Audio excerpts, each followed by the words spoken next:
Bismillahirrahmanirrahim. Assalamualaikum warahmatullahi wabarakatuh. Apa kabar semuanya? Semoga selalu sehat dan tentunya dalam lindungan Allah Subhanahu wa taala ya. Tak lupa salawat serta salam semoga tercurah limpahkan kepada junjungan kita yakni Habibana wa Nabiyana wa Maulana Muhammad sallallahu alaihi wasallam. Semoga di hari akhir nanti kita bisa mendapatkan syafaatnya. Amin. Perkenalkan, nama saya Regina Hertanti dari kelompok 7, bertugas sebagai moderator di kelompok 6. Insya Allah akan mengatur jalannya acara diskusi kali ini.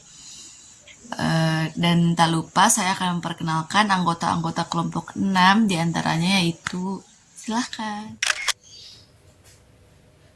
Perkenalkan, nama saya Nurul Fadilah, bertugas sebagai pembuat video.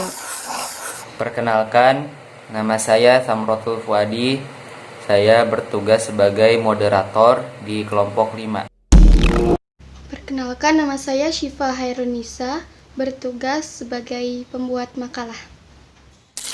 Baik, kita langsung saja kepada materi hari ini, yaitu tentang pengertian dan perbedaan kaidah-kaidah usuliyah dan fikiyah.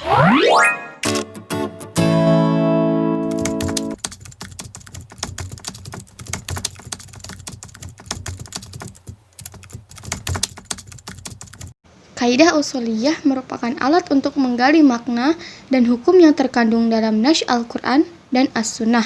Asal menurut istilah dipakai dalam 5 pengertian. Yang pertama, kaidah kulliyah atau peraturan umum. Yang kedua, rajih atau terkuat. Yang ketiga, mustasyab. Yang keempat, makis alaih atau tempat mengkiaskan. Dan yang kelima, dalil atau alasan.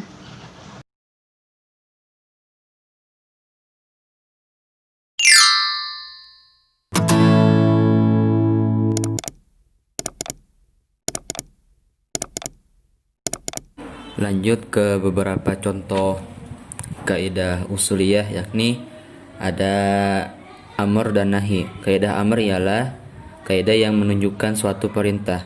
Al-aslu fil amri lil wujub. Pada dasarnya perintah itu menunjukkan wajib. Contoh Quran surah Al-Baqarah ayat 43. Wa aqimus sholata wa atuz zakah. Kerjakanlah salat dan tunaikanlah zakat.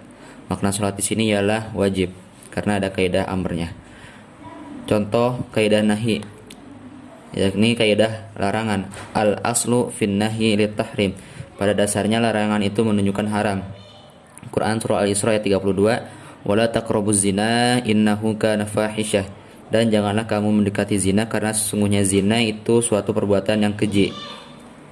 Karena menunjukkan kaidah nahi, jadi ini menunjukkan suatu larangan. Lanjut ke kaidah am dan khas. Kaidah am yakni kaidah yang umum, merata, menyeluruh. Contoh hadis Nabi SAW. Qala Nabi kullukum ra'in wa kullukum mas'ulin an ra'iyati. Setiap kamu adalah pemimpin dan setiap pemimpin akan dimintai pertanggungjawabannya atas yang dipimpin. Jadi kaidah umum, baik itu pemimpin laki-laki maupun pemimpin perempuan. Lanjut kaidah khas, yakni lafaz yang menunjukkan makna khusus atau tertentu. Contoh Quran surah Al-Maidah ayat 89. Fakaffaratuhu it'amun asyarati masakini. Maka kafaratnya atau denda pelanggaran sumpah ialah memberi makan 10 orang miskin. Itu wajib membeli 10 makan orang miskin karena ada kaidah khas, yakni tidak boleh kurang dan tidak boleh lebih. Jadi harus 10. Lanjut ke kaidah mutlak, yakni lafal yang menunjukkan suatu tujuan tanpa dijelaskan secara rinci, yakni Quran surah Al-Mujadalah ayat 3. Wallazina yuzahiruna min nisaihim summa ya'uduna lima qalu fatahriru raqabatin min qabli an yatamassa ila akhiril ayat.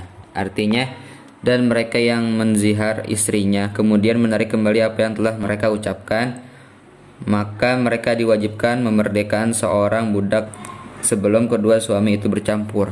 Mengingat lafaz raqabah atau budak merupakan lafaz mutlak, maka perintah untuk membebaskan budak sebagai kifarat zirar tersebut meliputi pembebasan budak yang mencakup segala jenis budak, baik itu budak mukmin ataupun budak kafir. Lanjut ke kaidah muqayyad, yakni kalimat yang menunjukkan suatu satuan dalam jenisnya yang dikaitkan dengan sifat tertentu. Quran surah An-Nisa ayat 92. Wa man qatala mu'minan khata'an fatahriru raqabatin mu'minah. Barang siapa yang membunuh seorang beriman karena tersalah, hendaklah dia memerdekakan seorang hamba sahaya yang beriman. Jadi kaidah muqayyad ini suatu yang khusus dikaitkan dengan sifat tertentunya, yakni harus hamba sahaya yang beriman. Lanjut ke kaidah selanjutnya, yakni kaidah mujmal dan mubayyin. Mujmal ialah suatu kalimat yang tidak bisa dipahami maksudnya kecuali jika ada penjelasan dari syaratnya. Contohnya, lafaz Al-Qari'ah pada surah Al-Qari'ah. Menurut bahasa, Al-Qari'ah itu pengetuk, sedangkan menurut syar'i yakni hari kiamat. Lanjut, kaidah mubayyin. Kaidah mubayyin adalah kalimat yang menerangkan atau menjelaskan kalimat yang mujmal.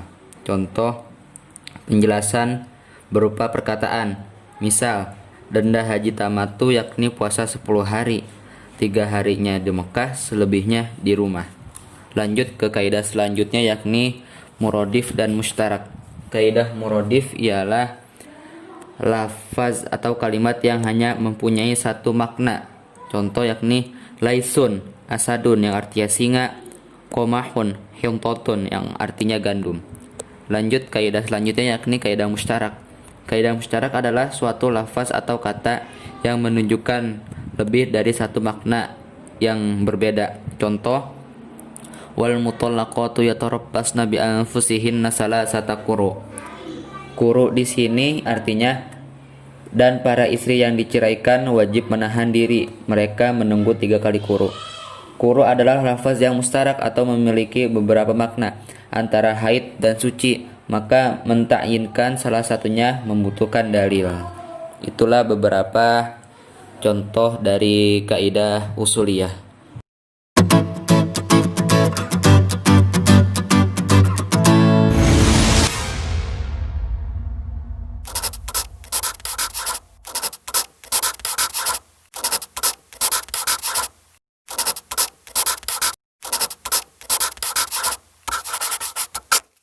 Kaidah fikih adalah kaidah yang bisa membatasi cabang ilmu fikih dan mencakup berbagai rahasia hukum syara dan hikmahnya. Sedangkan dalam arti istilah, fikih berarti yang pertama, menurut Al-Jurjani Al-Hanafi, fikih berarti ilmu yang menerangkan hukum-hukum syara yang amaliyah yang diambil dari dalil-dalil yang tafsili dan diistinbatkan lewat ijtihad yang memerlukan analisa dan perenungan.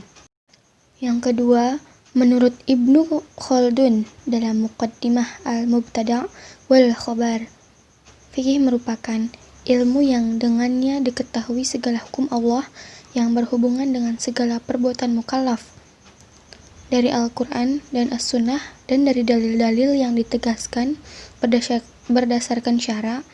Bila dikeluarkan dengan hukum-hukum dengan jalan ijtihad dari dalil-dalil, maka terjadilah apa yang dinamakan fikih.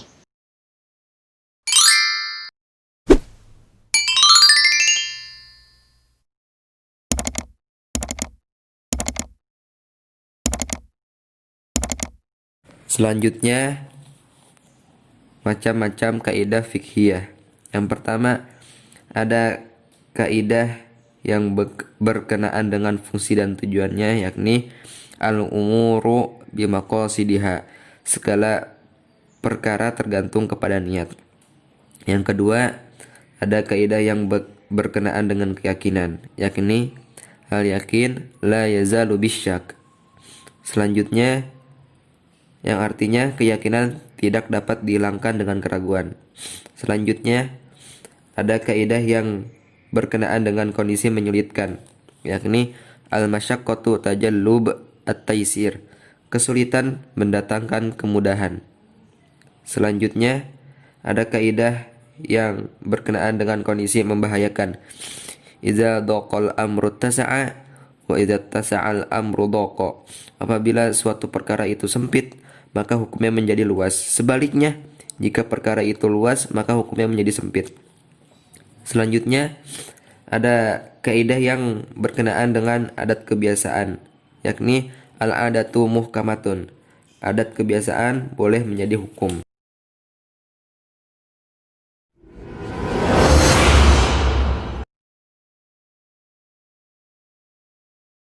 Jika diteliti antara kaidah usuliyah dengan kaidah fikih, maka akan didapati perbedaan keduanya. Kaidah fikih berkaitan dengan hukum-hukum zatnya atau perbuatan. Adapun kaidah usuliyah berkaitan dengan lafaz-lafaz dan dalil-dalil syara'.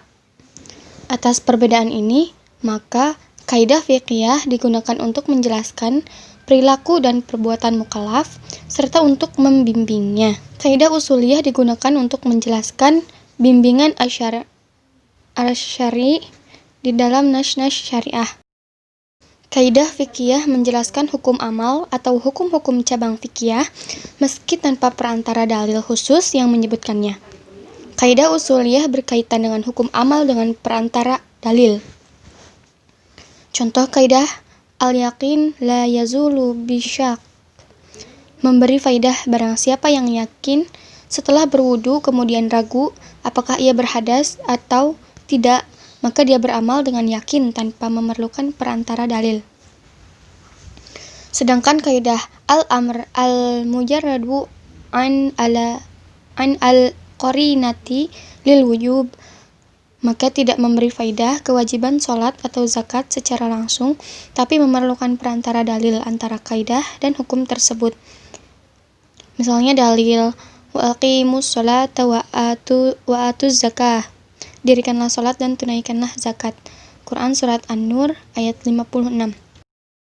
Kaidah fiqhiyah muncul belakangan daripada fakta karena kaidah fiqhiyah adalah kumpulan dari beberapa hukum furu' yang mempunyai kemiripan. Sedangkan kaidah usuliyah lebih dahulu sebelum fakta, bahkan kaidah usuliyah lebih dahulu atas hukum furu' itu sendiri yang kemudian dikumpulkan oleh kaidah fiqhiyah. Karena kaidah usuliyah adalah kaidah yang dipegang seorang faqih dalam mengistinbat hukum, seperti dalil dari Al-Quran lebih didahulukan atas hadis karena Al-Quran lebih kuat secara zahirnya. Alhamdulillah, penjelasan tentang kaidah usuliyah dan fikih sudah selesai. Semoga teman-teman bisa memahaminya ya. Jangan lupa like, comment, and subscribe. Mungkin cukup sekian. Wabillahi taufiq wal hidayah. Wassalamualaikum warahmatullahi wabarakatuh.